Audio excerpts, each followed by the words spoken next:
Assalamualaikum warahmatullahi wabarakatuh. Pada kesempatan kali ini, kita akan membahas materi tentang penjumlahan vektor. Sebuah vektor itu bisa kita gambarkan dengan sebuah garis, di mana di salah satu sisinya itu ada tanda anak panahnya. Nah, misalkan ini garis PQ ya, garis PQ. Nah, panjang dari PQ itu menunjukkan nilai besarnya vektor tersebut. Jadi, besarnya vektor itu bisa kita lihat dari panjangnya si garis tersebut. Kemudian, tanda anak panah ini itu menunjukkan arah dari vektor. Nah, yang perlu kita perhatikan di sini yang pertama, penulisan vektor itu dapat berupa huruf besar atau huruf kecil yang biasanya itu ditulis dengan bold, atau huruf miring, atau huruf dengan tanda panah di atasnya. Kemudian yang kedua, dua buah vektor itu dikatakan sama apabila besar dan arahnya itu sama. Kemudian yang ketiga, dua buah vektor dikatakan tidak sama, ini ya, tidak sama jika yang pertama, nilai sama tetapi berlawanan arah. Jadi misalnya yang satu ke sana, yang satu ke sana, kayak gitu kan.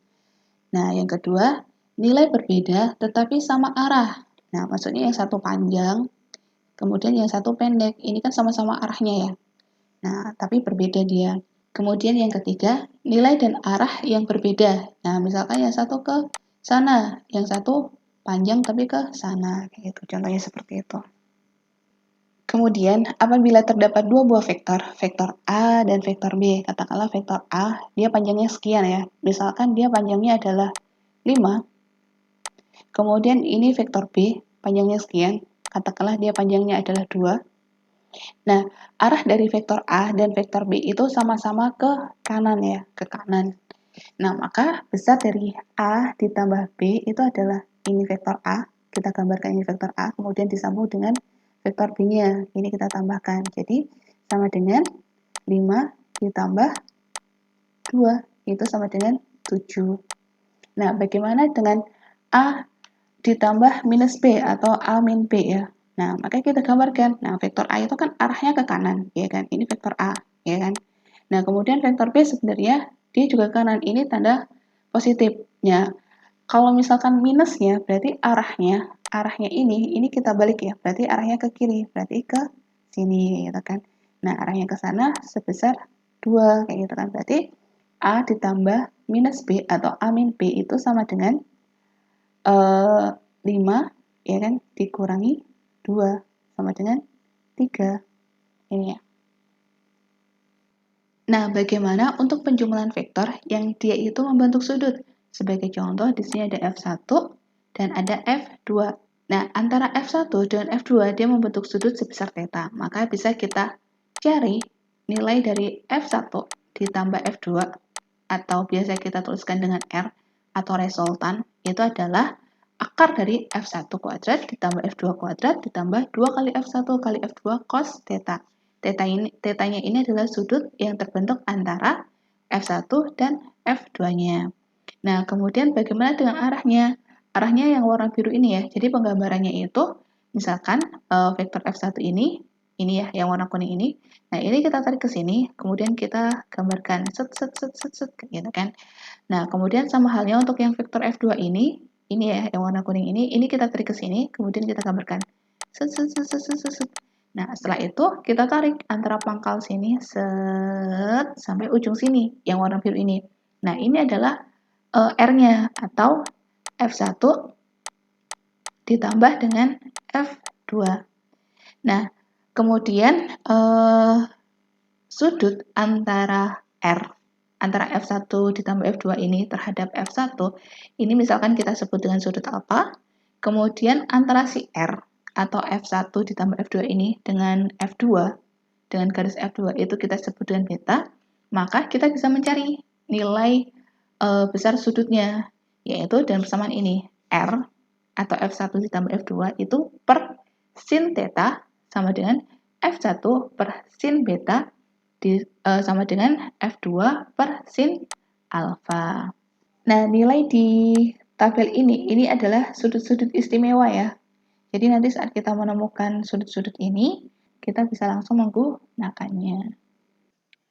Nah, kemudian untuk contoh soalnya, tentukan berapa nilai dan arah resultan kedua vektor berikut ini. Nah, di sini ada dua buah vektor. Yang pertama itu adalah nilainya 4 Newton, yang kedua nilainya 5 Newton. Nah, kita misalkan nih, yang 4 Newton itu adalah F1, ini F1, kemudian yang 5 Newton ini adalah F2. Nah, selanjutnya sudut yang terbentuk antara F1 dan F2 di sini diketahui adalah 60 derajat. Nah, 60 derajat ini kita misalkan dia adalah theta, maka kita bisa mencari besarnya resultannya atau F1 ditambah F2 itu dengan menggunakan persamaan ini. Jadi, R itu sama dengan F1 kuadrat ditambah F2 kuadrat ditambah 2 kali F1 kali F2 dikoskan theta. Nah, kita masukkan angkanya. Jadi, R itu adalah akar dari 4 kuadrat ditambah 5 kuadrat ditambah 2 kali 4 kali 5 cos 60. Nah, cos 60 berapa? Cos 60 adalah setengah, sehingga kita hitung ya. 4 kuadrat 16, 5 kuadrat 25, 2 kali 4 kali 5, 40. Nah, sehingga R itu adalah akar dari 61. Nah, tapi jangan lupa di sini satuannya itu adalah Newton, berarti di sini Newton, N ya. Nah, selanjutnya untuk arahnya, kita bisa mencari. Nah, dari sini, jadi kita gambarkan ulang di sini. Ini kita tarik ya, jadi nanti kita bisa menggambarkan tek tek tek tek tek kayak gitu kan. Yang di sini juga sama, kita gambarkan di sini tek tek tek tek tek. Nah, kemudian kita tarik R-nya gitu. Nah, ini R-nya, ini adalah R-nya ya. Atau F1 ditambah F2. Kemudian tadi kan di sini ya, di sini itu 60 derajat, itu kan theta. Nah, ini kan tetanya, ya kan, tetanya.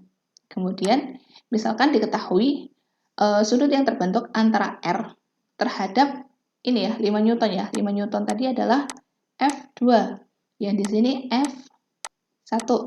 Nah, sudut yang terbentuk antara R dengan F2 itu misalkan dia adalah alpha, ya kan? Maka kita bisa mencari arah R-nya itu dengan persamaan R itu per sin theta sama dengan F1 per sin alpha, ya kan? Nah, kemudian kita masukkan ke sini. Jadi, R-nya itu kan akar dari 61. Sin theta, tetanya adalah 60. Sama dengan F1 ya, ini F1, F1-nya itu adalah 4 sin alpha. Nah, sehingga kita bisa mencari besarnya sin alpha itu adalah 0,44, sehingga alpanya itu adalah 26,1 derajat.